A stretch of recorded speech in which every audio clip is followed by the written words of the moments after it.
Hi, I'm Dr. Philip McMillan. Thank you for joining me again.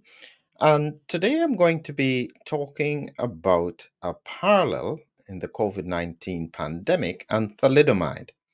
I'll be covering three basic points in this. And so the first one that I'll be covering is from the Wellcome Collection, talking about thalidomide itself.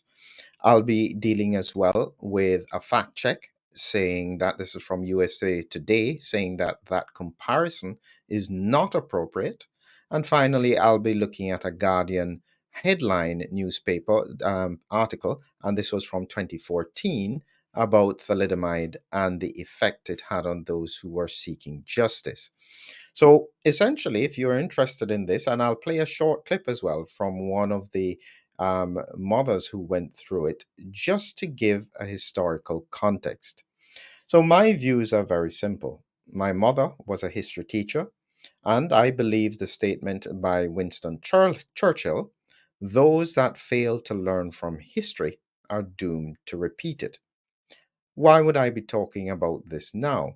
Well, I think that we're at a critical stage where there is an opportunity for us to try and redress some of the problems that we have had in the pandemic. And it's largely about making sure that we're focused on science and focusing on finding solutions for the problems that are currently being faced. So let's start off with just a few basic things. So this here is the Wellcome Collection, and this is about thalidomide, a bitter pill. And so at this point here, this was over 60 years ago, since thalidomide had been prescribed to pregnant women as safe treatment for ailments associated with pregnancy. And for those who are not aware of it, it was promoted as Distival. This is one of the advertisements for safe sedation, sound asleep. As well, it was very beneficial for pregnant women in the context of their morning sickness. And so this is the headline that I've got there. Since the 1960s, the story of thalidomide has been written about widely, highlighting inadequate medical testing, unethical marketing and promotion, and a callous indifference from the pharmaceutical industry, the medical establishment, and the state. Now, it must be clear that I can't be talking about now because none of those things would be relevant in this day and age. There would be no unethical marketing and promotion. There would be no situation where we have inadequate medical testing that was not clearly delineated to the population. And we don't have a callous indifference to people who may have been injured in the longer term from trying to do what they thought was the right thing. So that's not clearly linked to our current situation. So, getting back to the point, this here was the example advertisement that they had: safe sedation Distival, 25 milligrams of thalidomide per tablet.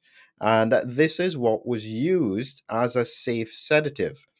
And so by the time they realized what was happening, there are about 147,000 thalidomide affected pregnancies worldwide. And of those, only 24,600 resulted in live births. And as they say, we may never know exactly how many people were impacted by thalidomide, but they think that easily could have been 147,000 thalidomide affected pregnancies worldwide. Now, in relation to what I'm talking about today, it's not really about pregnancy. Thalidomide just happened to be around pregnancy, and thalidomide is actually quite a safe drug outside of pregnancy. It does cause a neuritis, and so it's important to know that it can do that. And they're seeing some problems in Brazil because they're treating leprosy with thalidomide, and it can cause risks even for younger women who don't know they're pregnant. So it's still relevant even today. But the point in terms of the pandemic, this is the bit that I am trying to understand. And I was trying to find the angles on this to understand what was going on. You're talking about 147,000 cases of children being born with no arms and no legs, never been seen before. how is it? It's not just the medical fraternity, but also the general public. How did they become so numb to what was occurring around them that would cause them to not respond to it? That's the bit that gets me. I don't understand. I was trying to imagine what would I have been like as a physician in that time? Would I have been concerned that there was this unusual pattern that was occurring? Would I have let it pass? Would I have spoken about it? Would I have made the connection with thalidomide? And it's important to note that at the time, the question was asked, could it be related to thalidomide? Because they did notice that all the pregnancies that were affected were associated with thalidomide. But the company had pointed out that if thalidomide was the problem, every pregnancy would be affected, and it was only a small percentage. And so the amount of damage that occurred because of there being a lack of thorough appreciation of what was going on, or better yet, a failure to get an answer. In effect, what I think happened then is that both the scientific community and the general public accepted the argument that we know what it is not, but we don't know what it is. That doesn't make sense to me, meaning that you can be sure it's not this, but you don't know what it is. That doesn't add up. And that was the mistake. In my view, that was the lesson from history. If you are noticing patterns that are unusual, for which you don't have a clear explanation, everything must always remain on the table. That to me is the most important lesson from history. So let's make sure we get the balance. And so here's the balance. The balance point is that from a fact check in USA Today, they claim that thalidomide, a rapidly approved drug, was banned in the early 1960s after it was discovered to cause birth defects in newborns. And this had been circulating on Facebook.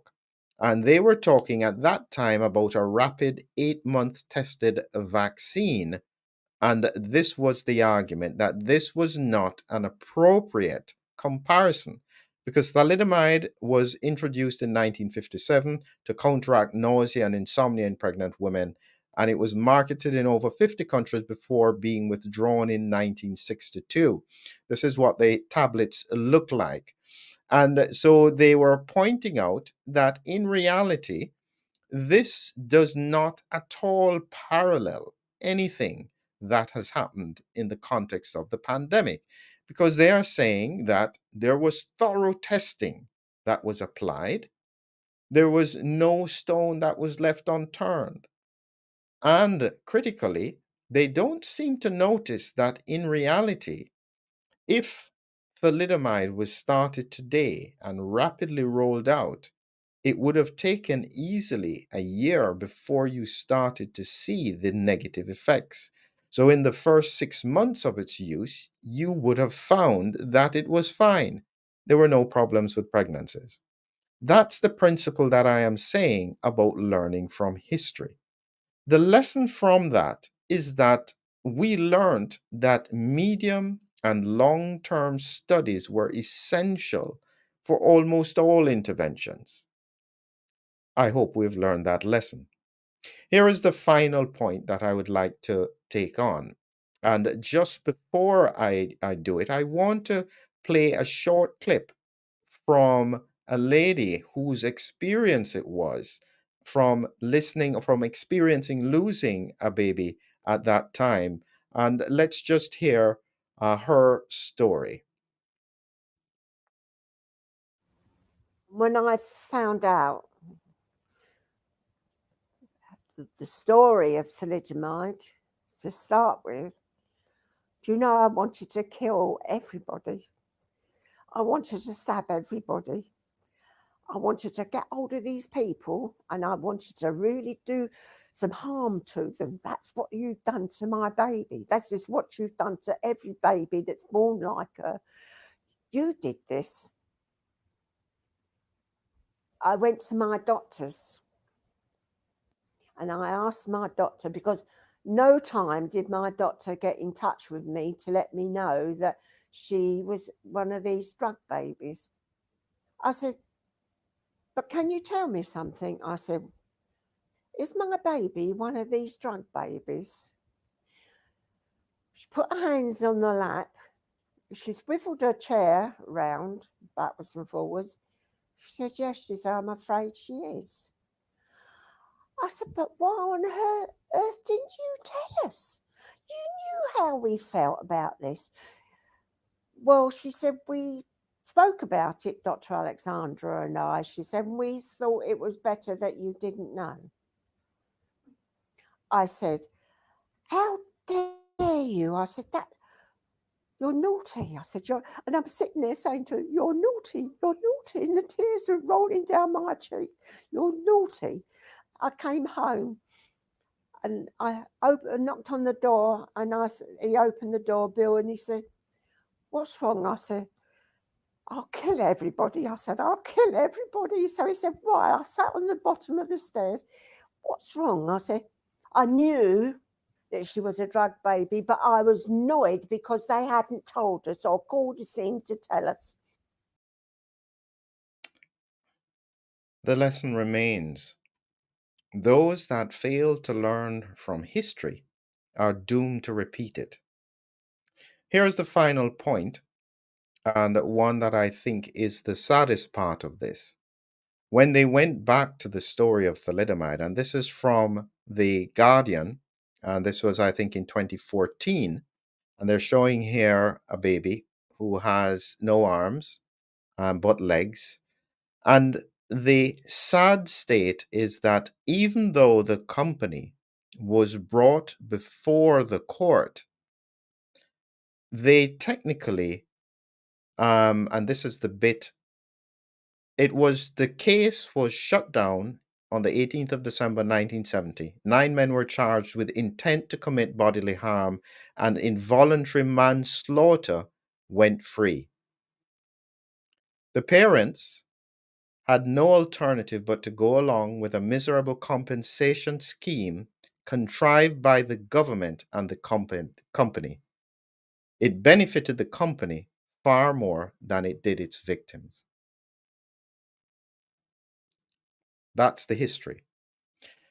If there were ever to be found that something like this would happen again, I would hope that history wouldn't be what happened with thalidomide and that we would do better. But only time will tell, and that time could be coming soon. Have a great evening.